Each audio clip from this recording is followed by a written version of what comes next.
അവധി ദിവസങ്ങളിൽ സ്കൂളുകൾക്ക് വല്ലാത്തൊരു നിശബ്ദതയാണ്. കുട്ടികളുടെ ബഹളങ്ങളോ ബെല്ലടിയുടെ ശബ്ദമോ ഇല്ലാതെ വലിയൊരു കോൺക്രീറ്റ് കാടുകൂടി കിടക്കുന്നത് പോലെ തോന്നും. പക്ഷേ ആ കാഴ്ചകൾ അവന് പരിചിതമായിരുന്നു. അവന്റെ അമ്മ അതേ സ്കൂളിലെ അധ്യാപികയായിരുന്നു. അവധി ദിവസങ്ങളിൽ സ്കൂളിലെ ചില പ്രത്യേക ചുമതലകൾക്കായി വരുമ്പോൾ അമ്മ അവനെയും കൂടെ കൂട്ടും.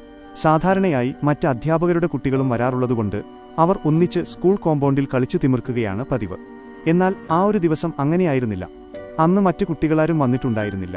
സ്റ്റാഫ് റൂമിൽ അമ്മ തിരക്കിലായപ്പോൾ മടുപ്പ് തോന്നിയ അവൻ പതുക്കെ സ്കൂൾ കെട്ടിടത്തിന്റെ മുകളിലത്തെ നിലകളിലേക്ക് നടന്നു. ഓരോ പടികൾ കയറുമ്പോഴും താഴത്തെ നിലയിലെ വെളിച്ചം കുറഞ്ഞുവന്നു. മൂന്നാമത്തെ നിലയിലെത്തിയപ്പോൾ അവനൊരു കാഴ്ച കണ്ടു. മുകളിലത്തെ നിലയിലേക്ക് കയറുന്ന പടികൾ ഒരു വലിയ ഇരുമ്പ് ഗ്രിൽ ഗേറ്റ് വെച്ച് പൂട്ടിയിട്ടിരിക്കുന്നു. ആ നിലയാകെ ഇരുട്ട് മൂടിക്കിടക്കുകയായിരുന്നു. താഴത്തെ ക്ലാസ് മുറികളിൽ നിന്നെല്ലാം തികച്ചും വ്യത്യസ്തമായ ഒരു അന്തരീക്ഷം. വല്ലാത്തൊരു കൗതുകം തോന്നിയ അവൻ ആ ഗ്രിൽ ഗേറ്റിനടുത്തേക്ക് നടന്നു. അകത്തേക്ക് കൂടുതൽ വ്യക്തമായി കാണാൻ വേണ്ടി അവൻ ഇരുമ്പ് കമ്പികൾക്കിടയിലൂടെ തല മുന്നോട്ട് നീക്കി മുകളിലേക്ക് നോക്കി. പെട്ടെന്നാണത് സംഭവിച്ചത്. മുകളിലെ പടവുകളുടെ ഇരുട്ടിൽ നിന്നും കരിപിടിച്ചതുപോലെയുള്ള നീളമുള്ള ഒരു കറുത്ത കാൽ പെട്ടെന്ന് പിന്നിലേക്ക് വലിഞ്ഞുപോയി. ആരോ അവിടെ ഒളിച്ചുനിന്ന് താഴേക്ക് നോക്കുകയായിരുന്നു. അത് കണ്ട് പേടിച്ച് വിറച്ച അവൻ ഉച്ചത്തിൽ നിലവിളിച്ചു, അമ്മേ! ഭയന്നോടുന്ന പരിഭ്രാന്തിയിൽ പടികളിറങ്ങുന്നതിനിടയിൽ അവന്റെ കാല് തെറ്റി അവൻ താഴേക്ക് വീണു. വീഴ്ചയുടെ ശബ്ദം കേട്ട് താഴെ ജോലി ചെയ്തിരുന്ന ഒരു ക്ലീനിംഗ് സ്റ്റാഫ് ഓടി വന്നു. അവനെ താങ്ങി എഴുന്നേൽപ്പിച്ചുകൊണ്ട് ആ ചേച്ചി ചോദിച്ചു, എന്താ മോനെ, എന്താ പറ്റിയത്? എന്തിനാ മുകളിൽ പോയത്? അവർ അവനെ എടുത്തു എഴുന്നേൽപ്പിച്ചു. പക്ഷേ മുകളിൽ കണ്ട ആ ഭയപ്പെടുത്തുന്ന കാഴ്ചയെക്കുറിച്ച് അവൻ ആരോടും ഒന്നും പറഞ്ഞില്ല.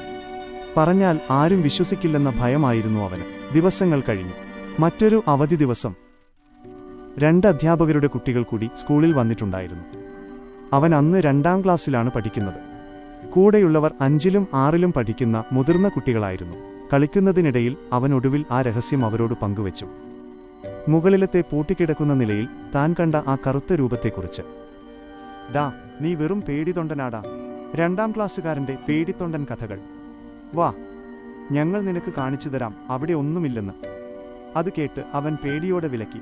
വേണ്ടേട്ടാ, അവിടെ എന്തോ ഉണ്ട്, നമുക്ക് പോകണ്ട, അമ്മ ചീത്ത പറയും. അപ്പോൾ കൂടെയുണ്ടായിരുന്ന 2ാമത്തെ ചേട്ടൻ അവന്റെ തോളിൽ തട്ടിക്കൊണ്ടു പറഞ്ഞു, നീ മിണ്ടാതിരിയടാ, ഞങ്ങൾ കൂടെയില്ലേ, നീ ധൈര്യമായിട്ട് വാ. അവരുടെ നിർബന്ധത്തിന് വഴങ്ങി പേടിയോടെയാണെങ്കിലും അവൻ അവർക്കൊപ്പം വീണ്ടും ആ പൂട്ടിയ ഗ്രിൽ ഗേറ്റിന് മുന്നിലെത്തി. കൂട്ടത്തിലെ മൂത്ത ചേട്ടൻ താൽക്കാലികമായി എന്തോ ഒരു സൂത്രവിദ്യ ഉപയോഗിച്ച് ആ പഴയ പൂട്ട് എങ്ങനെയോ തുറന്നു. വലിയൊരു ശബ്ദത്തോടെ ആ ഇരുമ്പുവാതിൽ തുറക്കപ്പെട്ടു. അവർ 2 പേരും പതുക്കെ ആ ഇരുണ്ട പടവുകൾ കയറി മുകളിലേക്ക് നടന്നു.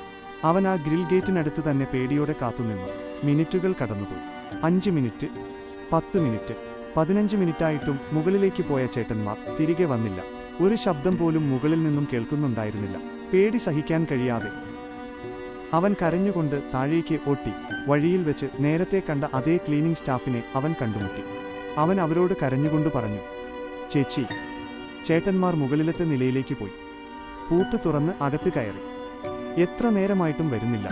അത് കേട്ട് ഞെട്ടിയ ആ ചേച്ചി വിളിച്ചു പറഞ്ഞു, ഈശ്വര, അവർ അങ്ങോട്ട് പോയോ? നീ വാ.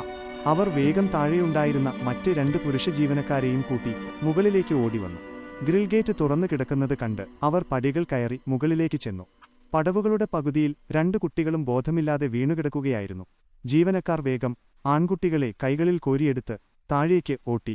അവർക്ക് വെള്ളം തളിച്ചതിനു ശേഷമാണ് 2 പേർക്കും ബോധം തിരികെ വന്നത്. കണ്ണ് തുറന്നപ്പോഴേക്കും അവരുടെ മുഖത്ത് കടുത്ത ഭയമായിരുന്നു. കൂട്ടത്തിൽ മൂത്ത ചേട്ടൻ വിറയ്ക്കുന്ന ശബ്ദത്തിൽ കരഞ്ഞുകൊണ്ട് പറഞ്ഞു, അവിടെ മുഴുവൻ കരിഞ്ഞുപോയ ശരീരങ്ങളായിരുന്നു. അവർ ഞങ്ങളുടെ നേർക്ക് നടന്നുവന്നു. ഞങ്ങൾ ഉറക്കെ നിലവിളിച്ചു. ആരും വന്നില്ല.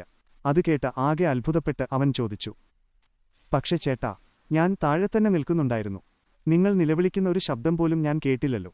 അപ്പോഴാണ് അവിടെ നിന്നിരുന്ന ആ ക്ലീനിംഗ് സ്റ്റാഫ് ഭയത്തോടെ ശബ്ദം താഴ്ത്തി ആ രഹസ്യം അവരോട് വെളിപ്പെടുത്തിയത്. അതാണ് മക്കളെ ഈ നില പൂട്ടിയിട്ടിരിക്കുന്നത്.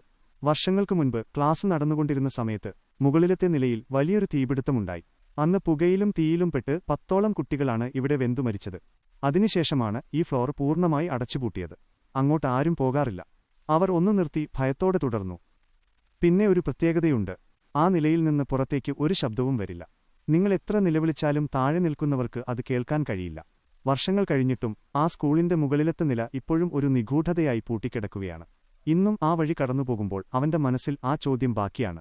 അന്ന് അവരെ നോക്കി പടവുകൾ ഇറങ്ങിവന്ന ആ കരിപിടിച്ച രൂപങ്ങൾ ഇന്നും ആ അടച്ചിട്ട ക്ലാസ് മുറികളിലുണ്ടാവുമോ?